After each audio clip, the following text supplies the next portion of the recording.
The word that comes to mind right away is inspiring. Rewarding. Eye-opening. Enlightening. A once-in-a-lifetime experience. It's about making you a better leader. American Express has a nonprofit leadership academy in partnership with the Center for Creative Leadership because we want to do something that will impact the nonprofit sector. The Center for Creative Leadership was formed as an educational not-for-profit, so we believe in serving all sectors of the global economy, and of course the nonprofit organizations really are incredibly important to us. These individuals stay in the sector and they grow in the sector and they develop in the sector and they become leaders in the sector. That's what's important. We believe in partnership and collaboration, and with the American Express company, we've developed a fabulous partnership. This is a very timely effort that provides us an opportunity to build on some of the competencies that we have, but provide a very genuine and authentic service to the nonprofit sector. As we went through and we were doing the design, we provided an example of a leadership program that would help with leading self,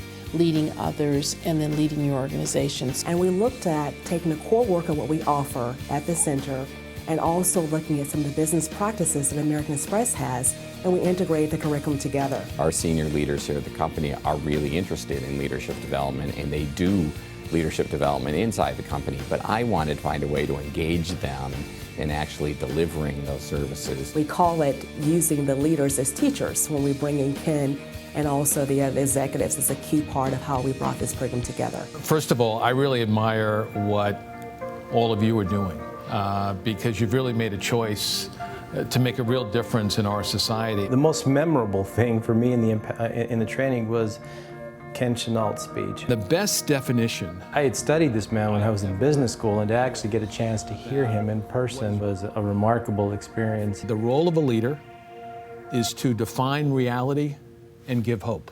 And he said that that's what guided him post 9/11. I think about that quote every single day. And if you can apply that to leadership in other areas, providing hope could be providing a vision, and it translates quite well. So that has just stayed with me. The Center for Creative Leadership has as a pedagogy this idea of assessment, challenge, and support. Formal assessments come in the form of a 360-degree feedback as well as some behavioral assessments. Getting a chance to learn about myself and the information they're sharing with us from the benchmarks and from the Myers-Briggs is just quite a bit of, it's overwhelming. I expected certain things just for certain responses, but to see them actually crystallize on paper, I think had a profound impact on how I'm going to go back and actually sort of interpret that and sort of make some changes and adjustments in how I actually lead my team. Also, informal assessment in terms of getting feedback from staff members, from peers. This is a summer program designed to target the city's most at-risk, disadvantaged youth. What did we hear when he was speaking there? Legitimating tactics. We actually were using these tactics amongst ourselves. I've learned a lot about myself, my strengths, my weaknesses. How can you know to use which tactics? Because they got to the heart of our issues and our problems. I know I have a lot to do in terms of growth and development, and I think I'm going to certainly, get some tools of the trade that I can apply. CCL has found through its research, people don't grow if they don't have opportunities for challenge. Your task will be to tell me by shape and color the two pieces that I took out of this set. Once I distribute all the pieces, you will have a maximum of 30 minutes. What we do is we put our participants in some challenging situations via experiential activities that have them working a little bit out of their comfort zone. On one side, counting 1, 2, 3 peaks, and then it goes down. When we were told what the directions were, I started thinking, okay, how would I go about doing this? This gives them an opportunity to be challenged in their thinking, challenged in their behavior. While I was leading it, it took everybody's cooperation to get us to where we ended up. All right, take your blindfolds off. All right. Congratulations, you got it. Okay. It's not even so much whether you successfully got it or not, but it's the process that you used. Sometimes at work, I can be saying one thing, and a coworker can be saying exactly the same thing, but we're just saying it in different ways. What we talked a lot about, and what I took away from it particularly, was if we realize we just need to orient ourselves and get ourselves in the same framework, speaking in a similar language, making sure we're understanding each other, then the communication is at its strongest. You don't give people assessment and you don't give them challenge and not provide them with support. We provide content, coaching, readings. They always had tips, offerings, places. If they didn't have necessarily a solution, they had a place for us to go find more research on a particular solution. And then, of course, very important is the support that the participants receive for the goals that they set in the program and then post-program. The coaching aspect and the fact that I was able to be with that coach 4 times after the program was over, that, in my opinion, was the best aspect of this program. It's a continuing process. It's not just that 1 week.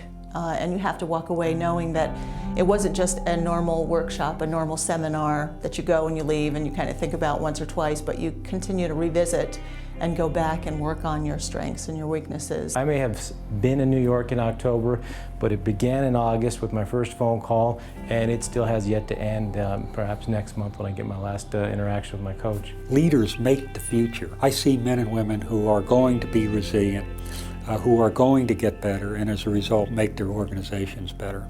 It really mattered to me, and it really made a huge difference in my confidence and my ability to lead my team and the Heard Museum. It is about impact. This is not just a wonderful event that people can attend and feel good after it's over and say that I had a good time. It really is. So as a result of having experienced the American Express Not-for-Profit Leadership Academy, what are you going to do differently? How are you going to be differently? How are you going to make a difference in the world? My idea around the NAF service delivery model is the one that we're putting into place right now, and I really believe that if I didn't have this program, it wouldn't be.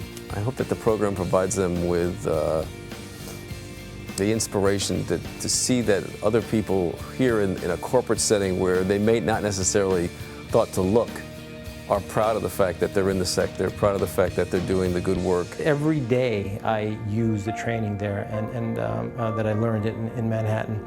And it's something that I'll carry with me, I think, the rest of my professional career. So thank you, American Express, for the opportunity. It changed my style of leadership and has allowed me to really understand where I can be 5 years down the road, but most importantly, how I can be effective today.